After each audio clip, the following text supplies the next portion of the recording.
اعظم، اور وہ لوگوں نے اس ملک کو جس طرح بنایا، اور جس طرح قائد اعظم نے جب پہلی دفعہ پاکستان آئے، جب ابھی پاکستان نہیں بنا 3 ہفتے پہلے آئے، تو انہوں نے کہا کہ اپنے اے ڈی سی کو کہ میں نہیں سمجھتا تھا کہ میری زندگی میں یہ پاکستان بنے گا۔ یہ وہ ملک تھا، اور ہم نے اپنی آنکھوں سے ہمارے بڑوں کو سنا، کیونکہ ہم تو پاکستان میں پیدا ہوئے تھے، سارے ہمارے بڑے کہتے تو کتنے خوش قسمت ہو، آزاد ملک میں پیدا ہوئے، اور یہ ہمیں بدترین غلامی کی طرف جو لے کے جایا جا رہا ہے۔ نہ کوئی انسانیت رہے گی، نہ کوئی حقوق ہے، جو مرضی چاہے کریں، کوئی قانون توڑیں، چوروں کو اوپر بٹھا دو۔ جو فورن پالیسی ایسی ہے کہ ہم ساری دنیا میں ذلیل ہو رہے ہیں آج، جن سے اتنی محنت کی کہ جی ہم امریکہ کو خوش کر رہے ہیں، وہ جا کے انہوں نے ذلیل کر دیا۔ ساتھ والا ہمسایہ اوپر جا رہا ہے، وہ کہتا ہے ان کی فکر ہی نہ کرو، یہ اپنے بوجھ میں ہی اب گرنے لگا ملک۔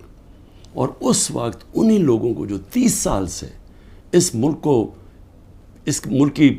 خون چوس رہے تھے، آج ان کو آپ پھر تیاری کرا رہے ہیں اوپر بٹھانے کے لیے۔ میں ابھی بھی کہہ رہا ہوں کہ یہ جو ملک ہے، یہ 27ویں رمضان کو بنا تھا، یہ بڑی خواب کا نام ہے، اور ہم سب کو، ساروں کو، میں سب کو کہہ رہا ہوں کہ ہمیں اس کے لیے جد و جہد کرنی پڑے گی۔ اور میں انشاءاللہ پھر سے میں ریپیٹ کرتا ہوں، میں بار بار کہتا ہوں، جو بھی ہو جائے میں بھی ہر قربانی کے لیے تیار ہوں اس ملک کی آزادی کے لیے، اور میں آپ سب کو کہہ رہا ہوں کہ آپ کو تیار ہونا پڑے گا قربانی کے لیے، کیونکہ آزادی گھر میں بیٹھ کے نہیں ملتی،